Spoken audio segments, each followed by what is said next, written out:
Jadi inovasi itu menurut saya memang merupakan satu faktor yang sangat penting untuk pendidikan tinggi di Indonesia. Karena kalau kita lihat pendidikan tinggi itu kan terus berkembang ya. Nah, inovasi ini memang harus digali. Jadi kita juga harus banyak sekali hal-hal baru ya. Contohnya aja misalkan Universitas Bakri itu kita kan tagline-nya itu adalah experience the real things ya. Sehingga di dalam pendidikan, di dalam pembelajaran itu semua kita ini mengacu kepada apa-apa yang misalkan ada di lapangan ya. Jadi mahasiswa itu akan selalu belajar hal-hal yang baru, misalkan bagaimana terjun ke lapangan. Dan kemudian juga tentunya kerjasama dengan industri, kerjasama dengan pendidikan tinggi luar negeri itu juga merupakan salah satu untuk memicu adanya inovasi-inovasi baru. Misalkan kalau dengan industri dan kebetulan juga kelompok usaha Bakri itu berada di bawah Universitas Bakri, artinya mendukung. Nah, jadi di dalam pembelajaran itu semuanya itu menjadi hal-hal yang ada di lapangan itu bisa dibahas. Jadi misalkan project based learning, jadi mahasiswa itu belajar hal-hal yang berkaitan dengan hal-hal yang biasa nyata di lapangan. Dan juga inovasi itu biasanya tidak harus berpusat dari dosen, tetapi mahasiswa. Jadi sekarang itu mahasiswa itu mengerjakan project-project dan dosen itu hanya mengarahkan. Nah, itu juga salah satu inovasi di dalam pendidikan tinggi. Sekarang itu metode pembelajarannya itu adalah project based learning ataupun student centered learning, gitu, seperti itu.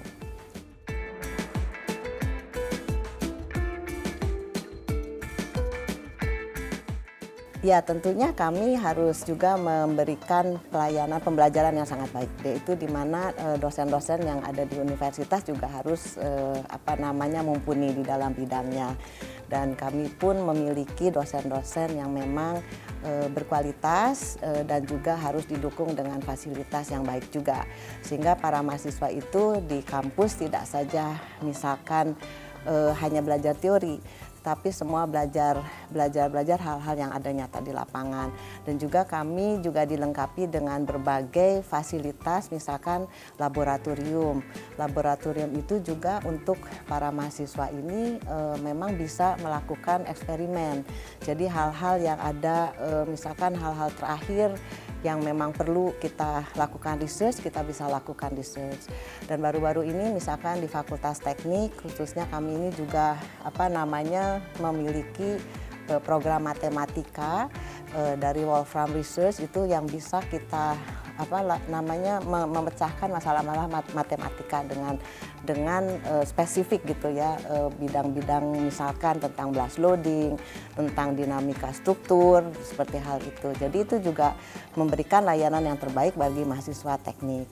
Untuk di Fakultas Ekonomi dan Ilmu Sosial juga kami juga memiliki laboratorium misalkan di ilmu komunikasi, kemudian laboratorium di prodi manajemen, dan kemudian di prodi akuntansi pun kami misalkan ada seperti mini office MOAL namanya. Jadi itu kami selalu berusaha untuk memberikan layanan yang terbaik bagi mahasiswa, seperti itu.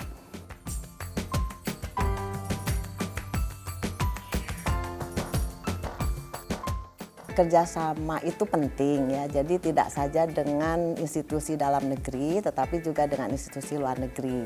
Salah satu kerjasama internasional yang telah kami lakukan saat ini adalah dengan Central Queensland University, di mana untuk program studi S2 Management itu kami bekerjasama sehingga mahasiswa yang ingin mendapatkan gelar MBA dari Central Queensland University dapat mengambil program MM dulu, kemudian ditambah dengan beberapa mata kuliah yang sudah standarnya internasional mendapatkan MBA dari Central Queensland University. Nah, untuk program studi di teknik misalkan kami juga bekerja sama dengan universitas di Jepang.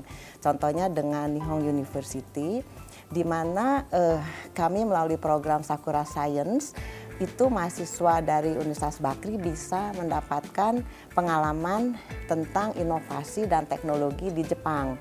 Jadi selama 1 minggu di Jepang, mereka akan belajar mengenai teknologi apa saja yang ada, yang terbaru di Jepang. Kemudian juga mereka bisa research juga di sana. Ya, jadi ada beberapa topik-topik research yang memang related dengan masalah yang nyata di Indonesia. Contohnya kalau untuk prodi teknik sipil misalkan tentang gempa. Jadi di sana mereka juga akan mengalami atau ingin tahu bagaimana sih rasanya gempa. Jadi nanti akan ada shaking table. Mereka juga bisa mengetahui bagaimana sih kalau gempa itu rasanya seperti apa melalui shaking table tersebut. Dan juga kami juga bisa mengetahui juga bagaimana sih perilaku struktur akibat gempa. Nah, kan kalau kita lihat gempa itu di Indonesia juga merupakan hal yang sangat penting karena Indonesia merupakan negara di dalam jalur kegempaan, sehingga dengan belajar ke sana pun jadi kami bisa mengetahui juga apa sih teknologi yang terbaru di sana, kemudian juga bisa diterapkan juga di Indonesia. Itu salah satu kerjasama. Yang lain juga ada kerjasama pertukaran pelajar dengan Malaysia misalkan, dan tidak satu arah saja. Jadi dari Indonesia ke Malaysia juga bisa magang, kemudian juga mahasiswa dari Malaysia juga magang di sini, malah mereka tertarik untuk magang di kelompok usaha Bakri, seperti itu. Jadi cukup banyak hasil-hasil dari kerjasama internasional yang kita kerjakan, gitu, seperti itu.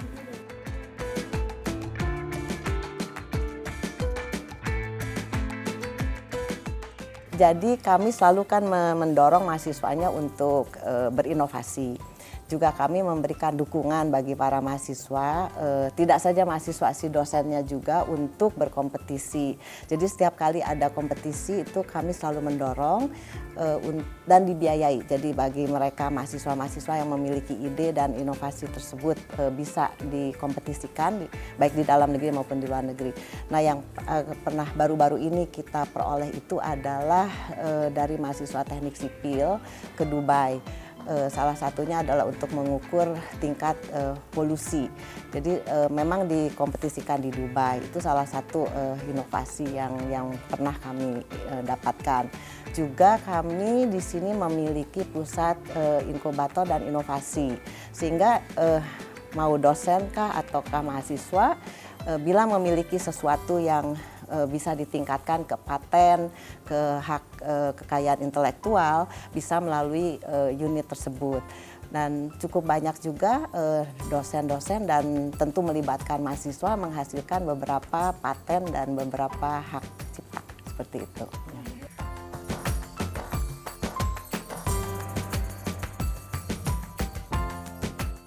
Kami sering mendapatkan hibah ya, bantuan dari pemerintah. Salah satunya memang pada waktu itu kami mendapatkan hibah Kedareka 2 tahun berturut-turut.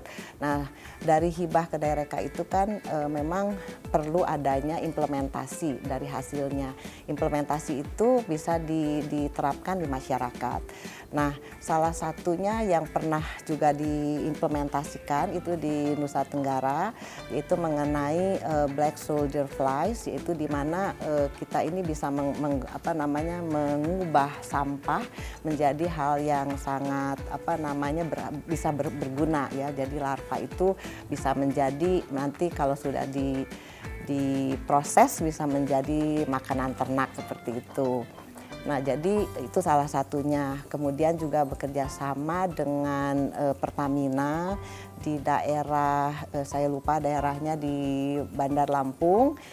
Itu juga kami memiliki mengenai wisata ya, geowisata, seperti itu. Nah, jadi memang beberapa hasil dari Kedareka itu bisa diterapkan di masyarakat. Juga kami pernah mendapatkan hibah dari Kedareka juga dalam menciptakan laboratorium untuk beban ledakan. Jadi di teknik sipil, jadi bagaimana kita mengenal mengenai beban ledakan itu agar tidak banyak korban bila terjadi adanya ledakan akibat bom kah atau akibat meledaknya sebuah pabrik, seperti itu.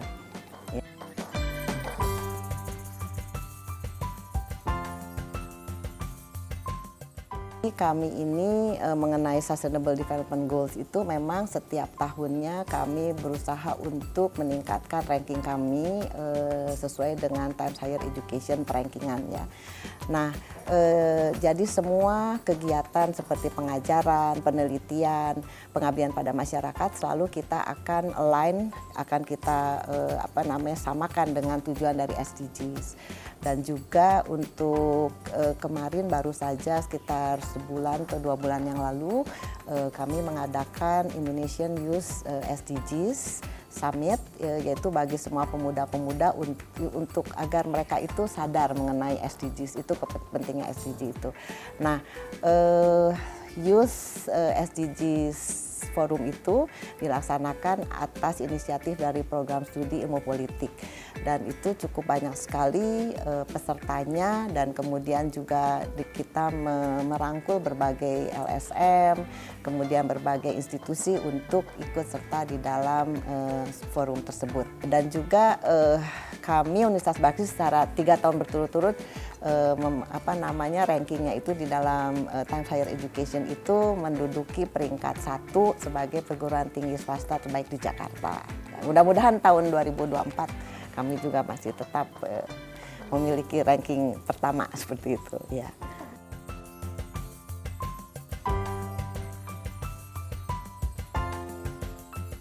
Itu juga salah satu unsur dari SDGs ya, yang memang kita kita juga harus fokus. Tentunya untuk zero emission itu juga kami berusaha untuk mengurangi beberapa misalkan penggunaan, ya sebetulnya agak sulit juga kalau kami di gedung tinggi seperti ini. Namun seperti AC, pengurangan suhunya, kemudian juga kami berusaha untuk di beberapa ruangan itu kami kurangi misalkan untuk penggunaan AC.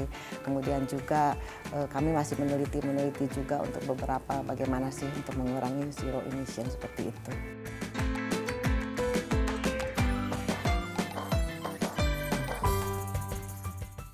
Untuk kemajuan pendidikan tinggi, saya rasa memang inovasi merupakan salah satu kunci. Tetapi kita juga tidak boleh terus berhenti, tetapi terus bekerja sama, terutama dengan institusi yang lebih maju, sehingga apa kekurangan dari pendidikan tinggi di Indonesia dapat terus kita kembangkan. Jadi kerjasama merupakan salah satu kunci utama untuk melakukan untuk meningkatkan inovasi di Indonesia seperti itu.